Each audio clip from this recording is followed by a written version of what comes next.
Kenapa Tuhan tidak membiarkan Ade Armando untuk dipukuli sampai mati oleh kelompok kadrun-kadrunista? Malah membiarkan dia menjadi caleg PSI. Salam Nusantara, NKRI harga mati. Kawan-kawan, Alifur Rahman yang selalu pemberi hoax itu, yang selalu menyampaikan hoax di YouTube-nya, misalnya hoax yang pada beberapa bulan yang lalu, dia mengatakan ada salah seorang menteri yang saat ini masih menjabat, bakal calon presiden, menampar wamen, menampar wakil menteri. Itu salah satu hoax yang diberikannya. Nah, Alifur Rahman ini merasa dia selalu dikomentari oleh Bapak Ade Armando.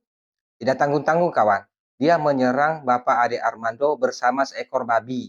Ya, ada seekor babi di belakangnya. Saya kurang tahu entah itu hanya gambar apa enggak, tetapi yang saya lihat babi itu tidur di belakangnya mendengarkan celotehan-celotehan Alifur Rahman yang dia sampaikan. Dia menyerang Bapak Ade Armando secara bertubi-tubi. Dia mengatakan bahwa Bapak Ade Armando memelintir apa yang dia sampaikan. Kita tahu kalau kita melihat channelnya Sewot TV ini tentang si Alifur Rahman ini, dia selalu menyerang orang ketika orang membicarakan misalnya PDI Perjuangan.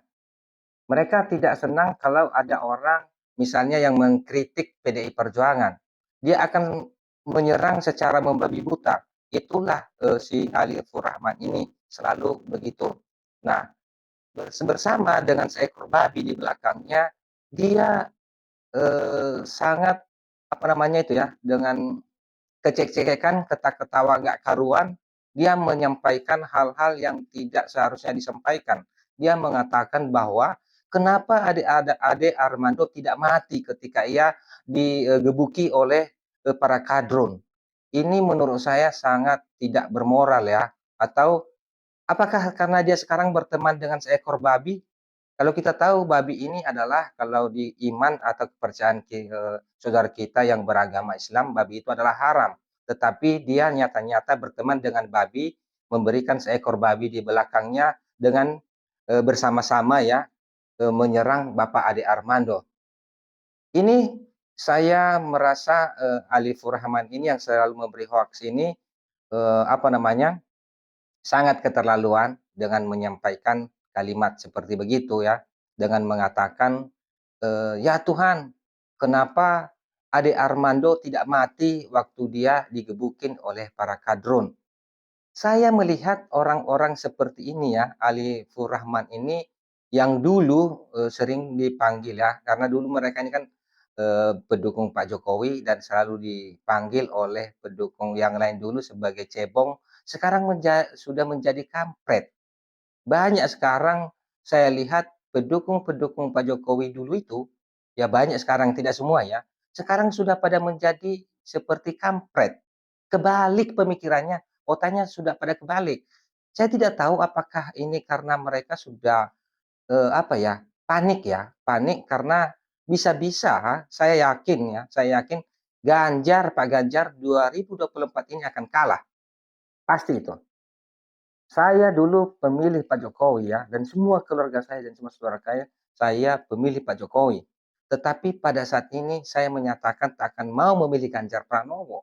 Dan itu kita bisa melihat ya, banyak orang-orang yang saat ini menyatakan mereka tak akan pernah memilih Ganjar Pranowo. Karena Ganjar Pranowo ini tidak becus ya. Kita sampaikan dia sendiri yang mengaku bahwa dia gagal di Jawa Tengah.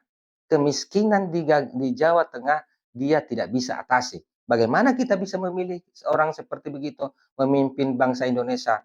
Ya, bagaimana nanti dia bisa mengangkat ekonomi bangsa Indonesia? Jawa Tengah saja dia tidak sanggup. Tetapi para pendukungnya ini, para pendukung Pak Ganjar ini, atau buzzer-buzzer PDI Perjuangan ini, seperti Alifur Rahman ini, mereka selalu menyerang orang ketika ada orang yang mengkritik PDI Perjuangan atau mengkritik Bapak Ganjar ini. Mereka ya apa seperti gelap mata begitu. Sehingga kadang-kadang mereka menyampaikan kata-kata yang seharusnya tidak boleh disampaikan. Misalnya seperti yang tadi, Alifur Rahman mengatakan, "Ya Tuhan, kenapa adik Armando tidak mati saja ketika dia digebukin para kadrun?" Ini luar biasa sekali. Nah, saya melihat pada saat ini sedikit saya perhatikan ya, bahwa kenapa tadi saya mengatakan yang dulu pendukung-pendukung Pak Jokowi ini yang saya dukung dulu selalu dipanggil sebagai cebong ya, cebong, iya cebong ya. Tetapi sekarang mereka sudah menjadi kampret ya. Apakah ini tanda-tanda kekalahan Ganjar di 2024 karena kepanikan ya? Dulu saya perhatikan, para pendukung Bapak Prabowo dulu dipanggil kampret karena mereka sering menyerang lawan politiknya. Mereka sering menyerang Bapak, Jokowi pada saat itu.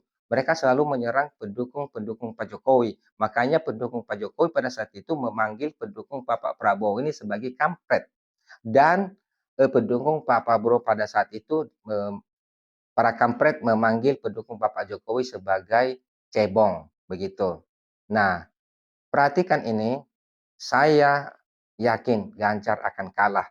Kalau pendukung-pendukung buzzer-buzzer PDI Perjuangan ini seperti Alifur Rahman ini, buzzernya Pak Ganjar ini seperti Alifur Rahman ini, ya, tidak merubah, apa namanya, cara mereka untuk menyampaikan visi misi Bapak Ganjar ini, orang akan benci kepada Bapak Ganjar oleh karena pendukung-pendukungnya ini sendiri. Ya kawan-kawan, saya mau katakan ini para, buzzer-buzzer ini seperti Alifur Rahman ini bersama babi ya yang ada di belakangnya, dia kelewatan berbicara, ya kelewatan berbicara dan menyampaikan hal itu. Padahal dia sendiri kalau kita memperhatikan video-videonya, dia yang selalu memberikan hoax, dia selalu yang menyerang orang, lawan politiknya, lawan politik PDI Perjuangan, lawan politik Bapak Ganjar, dia selalu menyerang begitu. Perhatikan semua videonya, ya. Kalau bisa mau lihat di Cewor TV. Oke saudaraku, saya mau sampaikan, maju terus. Oh ada satu lagi saya mau sampaikan ya, di tahun 2014, 2019 saya tidak memilih partai PSI. Tetapi sekarang saya sudah memutuskan dan keluarga dan teman-teman saya yang lain akan saya ajak ya untuk memilih PSI. Dan saya akan yakin bahwasanya PSI akan masuk parlemen di 2024.